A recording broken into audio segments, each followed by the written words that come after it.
Assalamualaikum warahmatullahi wabarakatuh. Alhamdulillahirabbil alamin. Sebelumnya perkenalkan kawan-kawan, nama saya Heriawan. Saya salah satu mahasiswa dari Universitas Mataram. Di sini saya dari Fakultas Keguruan dan Ilmu Pendidikan, prodi PPKN.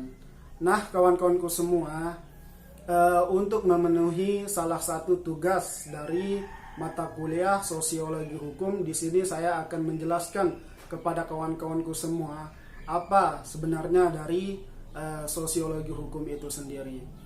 Baik kawan-kawanku semua, sebelum kita atau sebelum kawan-kawan memahami apa sosiologi hukum itu sendiri, alangkah lebih baiknya saya akan memberikan gambaran kepada kawan-kawanku semua, atau ini menjadi dasar pembentukan dari cabang ilmu sosiologi hukum itu sendiri.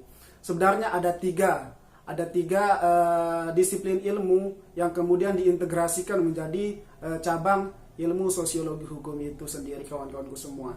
Yang pertama adalah filsafat hukum. Nah, filsafat hukum ini adalah salah satu dasar pembentukan cabang dari sosiologi hukum itu sendiri. Sosiologi hukum itu filsafat hukum itu sendiri berbicara mengenai hierarki hukum, hierarki perundang-undangan, hierarki tata urutan yang ada di dalam hukum itu sendiri. Nah, kemudian dasar pembentukan yang kedua adalah yaitu ilmu hukum. Nah, mungkin kalau kita berbicara mengenai ilmu hukum, kawan-kawanku semua sudah paham bahwasannya ilmu hukum itu adalah aturan-aturan atau kebijakan yang mengikat di dalam suatu masyarakat tertentu.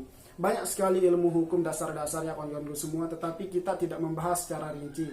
Nah, kemudian salah satu dasar pembentukan sosiologi hukum itu sendiri adalah ilmu sosiologi, atau biasa kita dengar adalah ilmu kemasyarakatan. Nah, kawan-kawanku semua, ketiga disiplin ilmu itu sendiri dari filsafat hukum hingga ilmu sosiologi itu kemudian diintegrasikan. Nah, ini menjadi sebuah cabang ilmu yang kemudian yang lebih kita kenal dengan sosiologi hukum itu sendiri.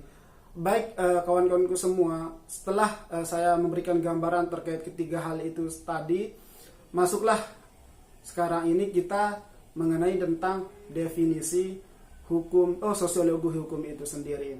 Baik kawan-kawanku semua, kalau kita berbicara mengenai sosiologi hukum, sederhananya adalah ilmu yang mempelajari tentang hubungan atau timbal balik hukum dengan masyarakat.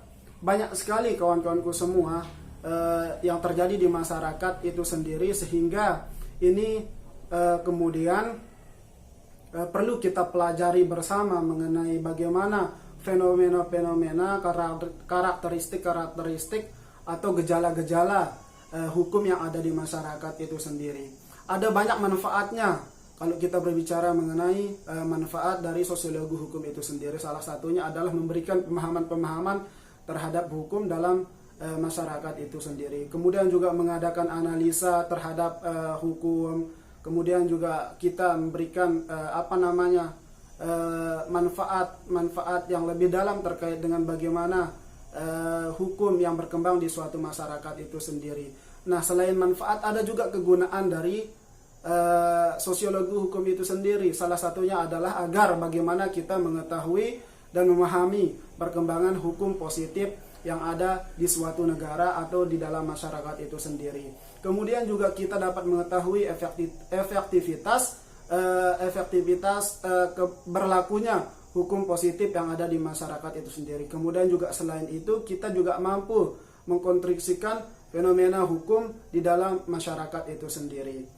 Nah, selain pembahasan definisi hukum itu, teman-temanku semua yang menonton video ini, substansi selain itu ada substansi yang kedua adalah stratifikasi sosial, yang dimana stratifikasi sosial ini merupakan lapisan-lapisan atau hierarki kehidupan sosial yang ada di masyarakat itu sendiri. Baik kawan-kawanku semua, secara sederhananya, stratifikasi ini merupakan lapisan-lapisan dari lapisan yang tertinggi hingga lapisan yang terendah di dalam masyarakat sosial itu sendiri. Kalau kita berbicara mengenai teori-teori stratifikasi, salah satunya adalah stratifikasi yang dijelaskan oleh Karl Marx, yaitu beliau mengatakan bahwa stratifikasi sosial itu adalah lapisan atau hierarki yang ada di dalam sebuah masyarakat, yang salah satu dasar pembentukannya itu adalah, yang pertama adalah kekayaan, kemudian yang kedua adalah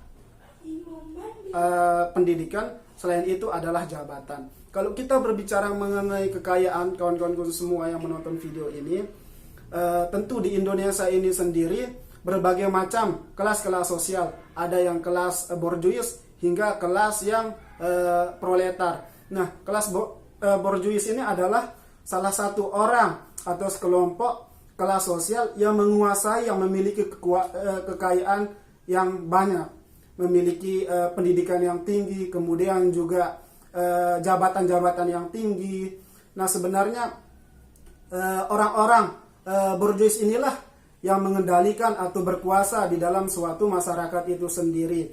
Kalau bahasanya Karl Marx, beliau mengatakan bahwa kelas borjuis ini adalah majikan dari kaum-kaum proletar atau kaum-kaum terendah yang memang memiliki ekonomi dari yang tertinggi. Nah, yang tertinggi ini atau lapisan yang tertinggi ini biasa kita kenal dengan kaum borjuis. Kemudian juga kaum yang paling rendah itu kaum proletar.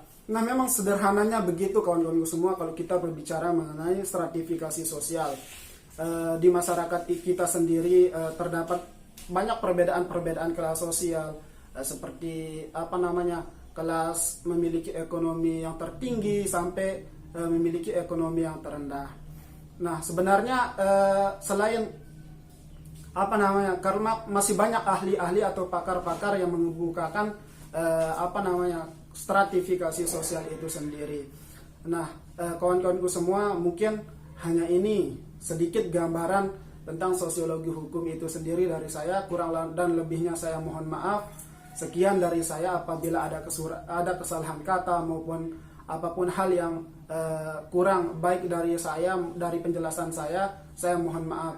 Sekian dari saya. Wabillahi taufiq wal hidayah. Wassalamualaikum warahmatullahi wabarakatuh.